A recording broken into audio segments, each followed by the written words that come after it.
Alors bonjour, maintenant pour notre deuxième vidéo, nous allons apprendre à mettre notre palette avec les tons dont nous avons besoin. Mais avant tout, pour les fenêtres, en fait, ici, donc les fenêtres ancrables, je vous ai montré qu'on pouvait très bien les déplacer, d'accord? Et également, ici, on peut les agrandir, les réduire. La même chose ici, si vous mettez, donc vous êtes dans fenêtre, ici, vous faites donc, fenêtre, mode fenêtre unique, vous voyez, il y a des onglets qui se sont mis. J'ai là-bas une boîte à outils qui se positionne directement ici. Tout dépend de la façon dont vous voulez travailler.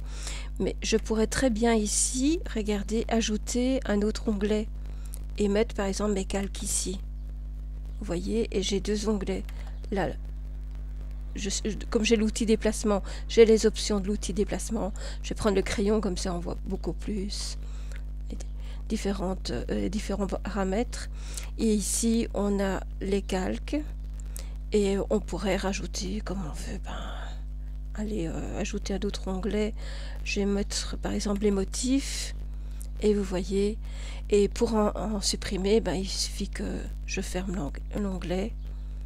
Je joue comme ça, fermer l'onglet, et il me reste juste les options de l'outil avec la boîte à outils ici et les brosses et mes calques ici.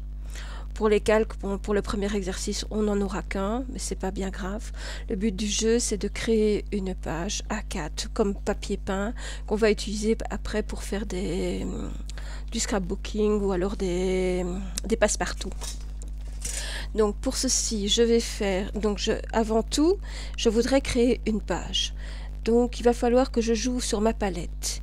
Ici, ça c'est la couleur de premier plan, donc PP. Ça n'a rien à voir avec la couleur que vous aurez sur une image, la couleur de premier plan et d'arrière-plan.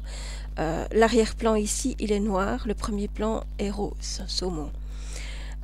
Il suffit pour les changer, soit on peut inverser, ici, vous voyez, là le premier plan devient noir, l'arrière-plan rose saumon, mais si je veux, là je l'ai déplacé, j'ai mis les deux.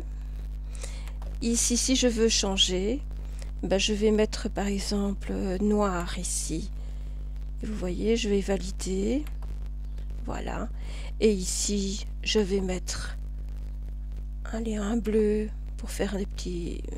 ou un blanc carrément blanc. On va prendre blanc, valider.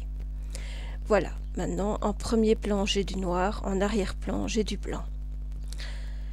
Donc ça va nous être utile pour le prochain exercice où on va apprendre à créer une nouvelle image. Donc je vous demande de suivre avec la vidéo numéro 3.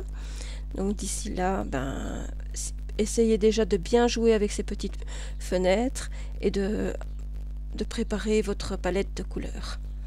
Donc, merci à vous.